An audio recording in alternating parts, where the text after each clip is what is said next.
Welcome to Aging Insights. I'm Grace Egan, Executive Director of the New Jersey Foundation for Aging. The Foundation's mission is to enable seniors to live with independence and dignity in their communities. Aging Insights is produced by the New Jersey Foundation for Aging to provide information and resources to caregivers, boomers, and seniors. We know that many elder households are often considered easy prey for exploitation, as well as for building contractor scams. Any financial loss, large or small, is extremely difficult for seniors to recoup, since more than likely they may not be fully employed. Today's guests will help us to understand what remedies are available to seniors who may be victims of exploitation or senior scams. I'm joined today by Frank Gioia, Director of the Hudson County Protective Services, and Steve Scatoro, Director of the Ocean County Department of Consumer Affairs, Weights and Measures. Thank you for joining us for today's program. My pleasure. It's very nice to have you here. Frank, why don't you take some time and tell us what Adult Protective Services is and what services they provide? Well, first I have to say that Protective Services is a program that was passed in 1992, enacted into law. Every county has an Adult Protective Services provider. Every county has an agency that is charged with going out and investigating referrals that a person may be vulnerable, which means that there is either a mental or physical impairment that prevents them from making decisions in their own best interest, carrying out those decisions, communicating those decisions. But they also have to meet a certain other criteria, which is there's an element of victimization. So you have this physical or mental impairment, but you also have to have abuse, neglect, or financial exploitation. So if a person meets that criteria, then the Adult Protective Services provider would be in position to assist. Do you see a lot of seniors that are in these categories? Yes, but we do stress that we deal with people who are over the age of 18. So we're not just limited to seniors. I would say the bulk of our referrals concern people over the age of 60. And as the population ages, we see a lot of referrals for people in their 80s and 90s. But we service a population from 18 on up. Obviously, this is a statewide issue. But are there special trends or situations that you see are statewide, but also things that might be unique to Hudson County? Well, in the past 2 or 3 years, I've seen an uptick in referrals involving financial exploitation. Primarily involving people over the age of 60, which is one of the reasons why I was so pleased to respond to your invitation, involving scams, involving contractors, involving powers of attorney, where a person will obtain a power of attorney and then use that document as a vehicle to financially exploit someone.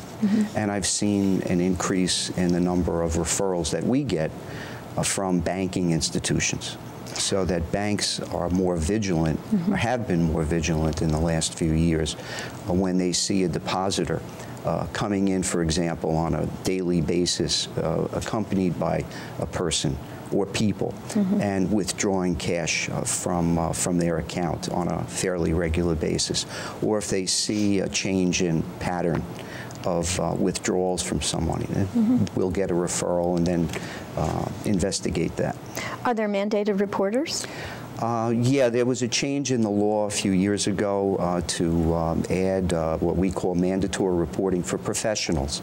So we've seen an increase in the number of referrals from doctors and hospitals and other professionals, accountants, lawyers, and as I said, banks. So I've seen an increase in terms of that type of referral. Those people, too, you have to understand, have an obligation to their client where there's some privacy considerations. So I think the APS law enables them in appropriate cases to make referrals to help their particular clients. No, I think that's important because they're sort of the gatekeepers or the caretakers for their clients, but at the same time, if they realize there's something illegal going on or something that's hurtful, it's good that they have that they can call and make a referral when I think it's so important for their client or their patient. Absolutely, and keeping in mind that we do try to preserve the privacy of the client. We respect their autonomy. We don't like to intrude. If we get a referral from a bank, for example, we then send a subpoena to that bank requesting the information, all according to proper legal procedures. And the referral can be anonymous, if I remember correctly, but it's nice that people indicate their relationship with the client. It's true. When we get a referral, if you get a referral from a person who refuses to be identified, it's sometimes difficult to do the collateral investigation that we need to do to fully investigate a referral. What a person gets by calling in is confidentiality if it's requested. So when we say an autonomous referral, we like to get that person's name as part of our investigation. But for third parties, it would be kept confidential. It wouldn't be disclosed unless there was a court order requiring it to be disclosed. Do you see that the services from Adult Protective Services, in terms of interventions and remedies, do you see them being effective? I do. I see agencies throughout the state being much more proactive, utilizing the procedures that are mandated and provided in the law, such as the ability to initiate emergency applications to the court, to have protective orders entered, which would provide services that a client would need but was refusing or would be unable to consent to. All of which is protected by both procedural and substantive due process, because when an agency goes to court, the alleged vulnerable adult is provided with an attorney, a court-appointed attorney. So you do have a legal proceeding where a person's basic civil rights are protected. If the agency can sustain its burden of proof and convince the judge that this person is vulnerable and in need of protective services, then the judge can enter an order that would last for up to 30 days, providing for those services. So this is the type of thing we try to do. Right. So you can, if I understand, you can also revoke a power of attorney, or also maybe help with a restraining order? I mean, are these Yes, tools? those are things that can be done. We can also, if the matter is emergent, if there are exigent circumstances, we could ask the court to appoint a temporary guardian pendente litis, which means a temporary guardian who would be appointed by the court to deal with an emergency situation. And then you go back to court, you have a report to the court, and then a determination is made whether to continue those services for another 30-day period or whether or not you've been successful. Protective services is kind of like an emergency response. We're responding to crises. We're not long-term providers. What we do is make referrals to long-term providers within a county.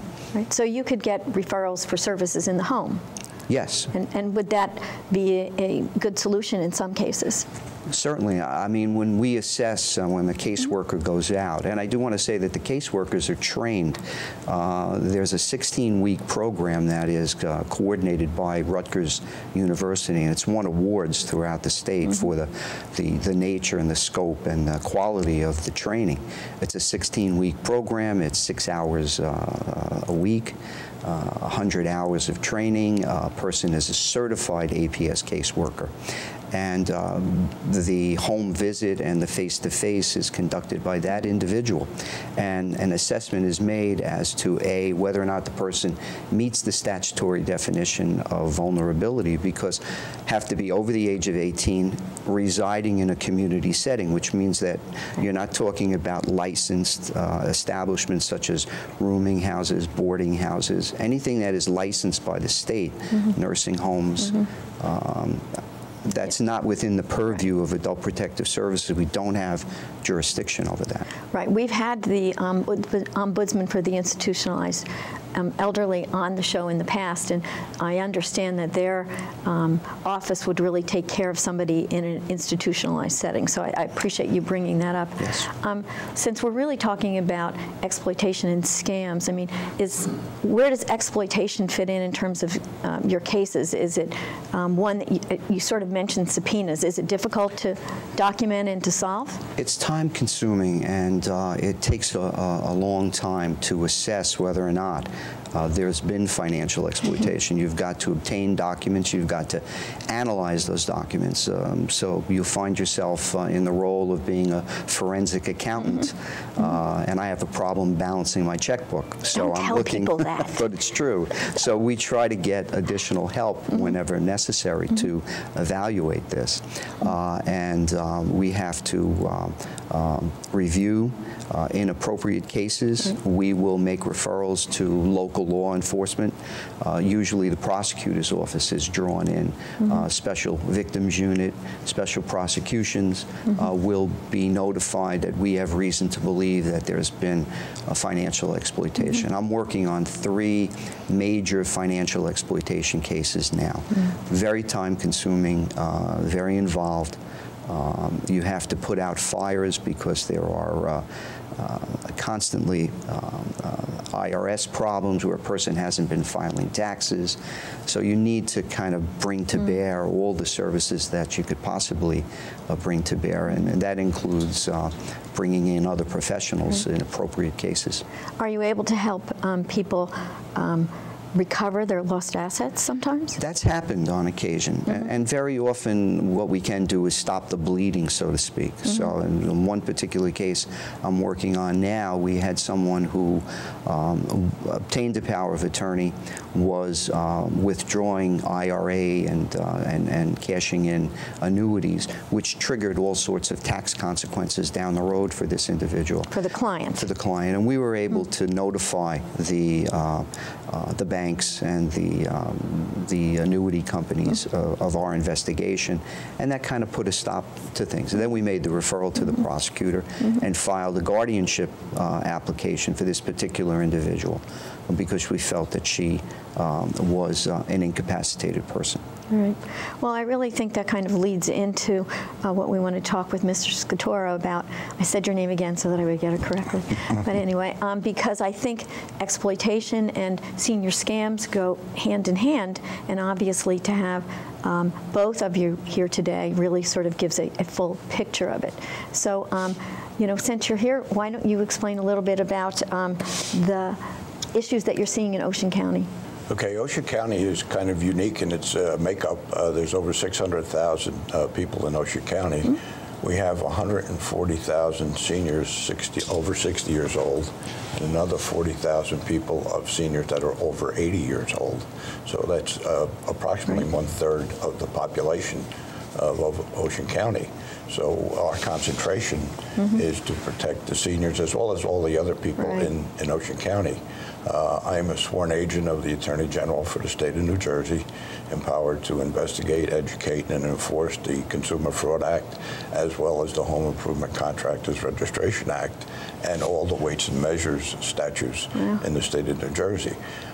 We have a staff of 4 certified investigators trained by the Attorney General's office to do consumer protection, and the other side of our office is the weights and measures. We have 5 assistant superintendents that are empowered to go out and enforce all the weights and measures statutes. Last year alone, just on the consumer protection side, we had over 2,500 cases. Wow. Many of those involve senior citizens. We have numerous senior developments in the county. It's very attractive for an area for seniors to retire in. And we try to get out to all of those associations to try and educate them on what's going on currently with the scams and how they were born in an era that you trusted everyone, you left your doors open, your neighbor was your ally. Nowadays, some people don't even know their neighbors, and they're subject to constant preying by unscrupulous people. You know, I think you've hit on a good point. I mean, we heard a lot about contractor scams with Sandy, but they've been going on for a long time. And I think you're right. I think the idea that people are really considered somewhat vulnerable. They're home, somebody drives by, you know, got a crack in your driveway. So what do you see in terms of homeowner and building contractor scams? Well, Ocean County, again, being unique with the Superstorm Sandy that came in October of 2012, and has still devastated the area. So I think that's important to say again. Yeah. You're still suffering. Extremely. There's people still not back in their homes, and you know, it's 18 months or so since the storm. And many of those people are senior citizens that didn't have housing or were anxiously trying to get somebody to fix their home. So it became a feeding frenzy for contractors across the country to come into Ocean County and trying to do business. Now, the statute says that anyone that does business in Ocean County as a home improvement contractor must be registered with the state. Licensed? Registered. Registered is the term. They're not licensed, they're registered. And it's a simple process. You must have, you know, an application, which is only $90. There's a cursory background on it. You must have liability insurance of a minimum $500,000 to protect you. But the key to it is, if you're not registered, it's a fourth-degree crime and it's an indictable offense. So let me ask a question. So if I was a homeowner and someone came and showed me their registration, how would I know it was real? So who do they register with, and what would they show me? They register with the state of New Jersey. They have a registration certificate that has a home improvement contractor registration number. Now, the law says that all their literature must contain their registration number, their location, and there's a website, the state website, the county website, where you can go on and you can actually check out a contractor. Their vehicles must be emblazoned with their contractor number. Their contracts must adhere to certain criteria. The law says that anything over $500 must be a contract. Any violation of those contract violations are subject to up to a $10,000 fine per occurrence. And if it's a senior citizen, it's doubled. It's up to $20,000 per instance. Really? Now, I'm empowered by the Attorney General to investigate, order investigations, hold administrative conferences where we try to mediate these things and try to get this resolved with the contractors. And our process is we'll let the investigator do his work and try to resolve it. If we can't, we bring them in for a voluntary conference. If they don't come in, have power of subpoena, so I will subpoena them to come into our office and again try to work out the difference. We have the civil penalty and we have the voluntary taking care of the issues with the contractor. I'm going to interrupt because you both have so many wonderful things to say. So let's look at an example. So again, I'm the homeowner, and I was supposed to get new steps that were destroyed by Sandy, and they didn't complete the job. They took too long, and then I thought it was done, and it fell apart, and someone in my family fell. So now I have what I consider a problem to bring to you. So can you kind of walk us through, because you talked about mediation and arbitration. Am I sitting across from the contractor that did a lousy job? Or is somebody representing me when you're doing those conversations? No, we don't create that confrontation between the consumer Oh, and no, the no, contractor. the contractor did. Yes.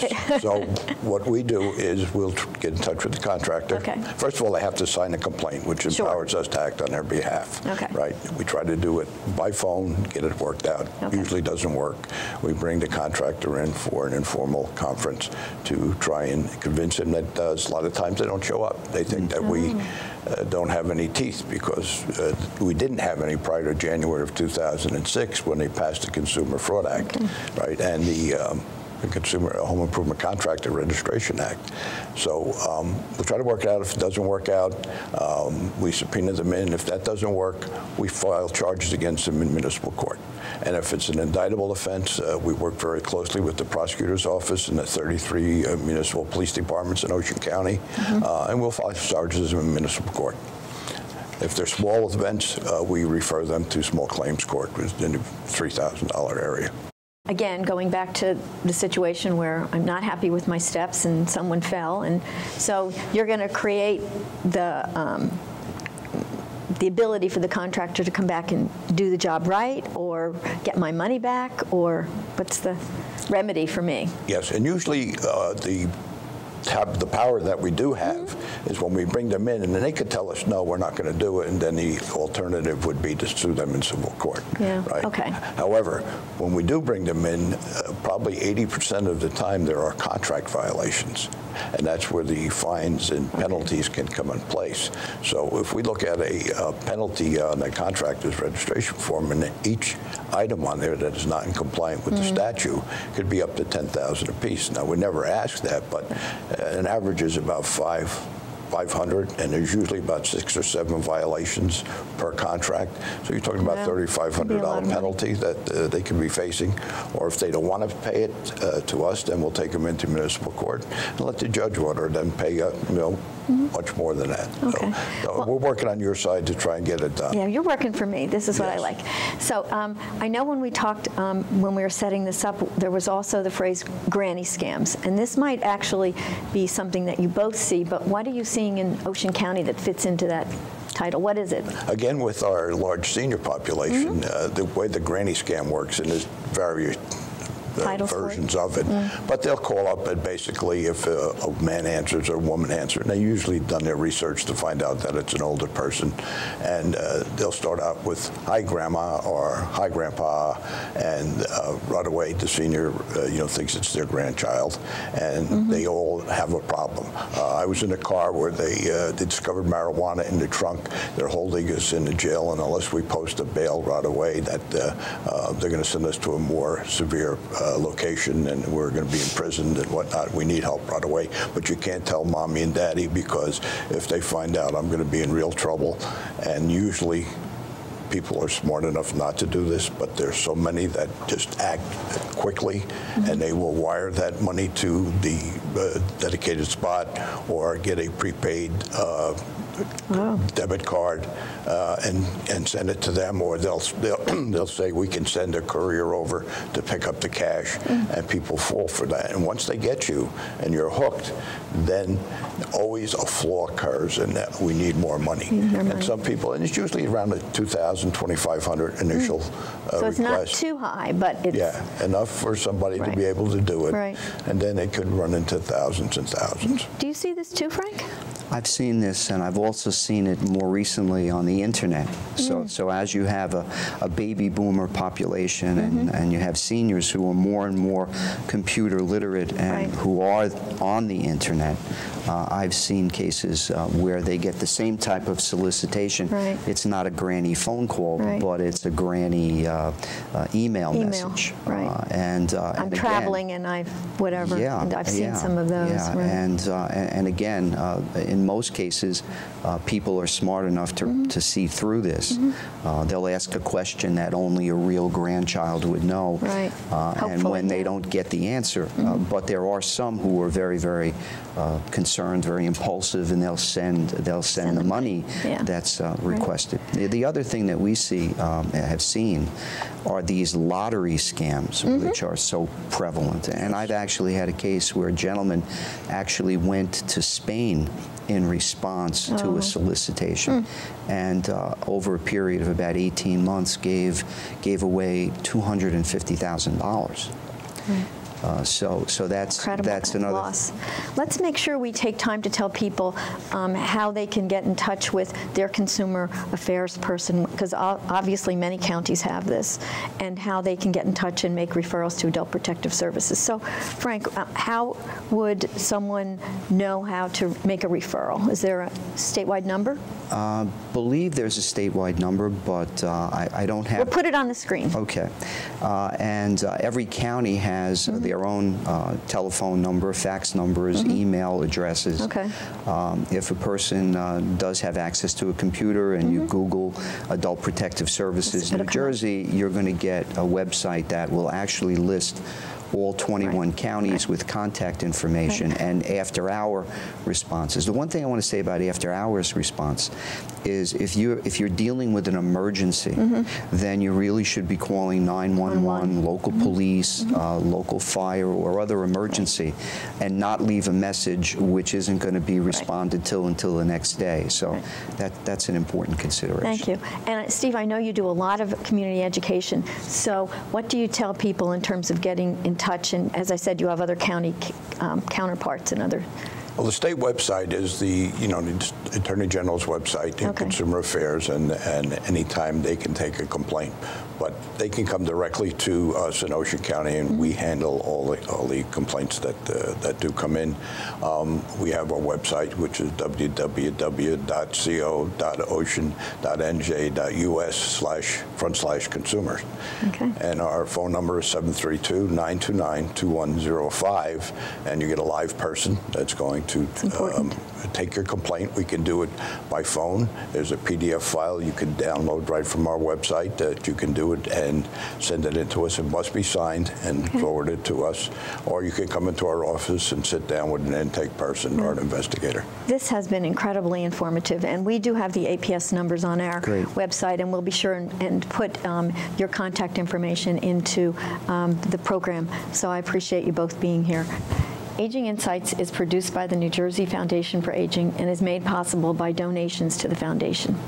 To become a sponsor for Aging Insights programs, please go to our website at www.njfoundationforaging.org, or you can call our office at 609-421-0206.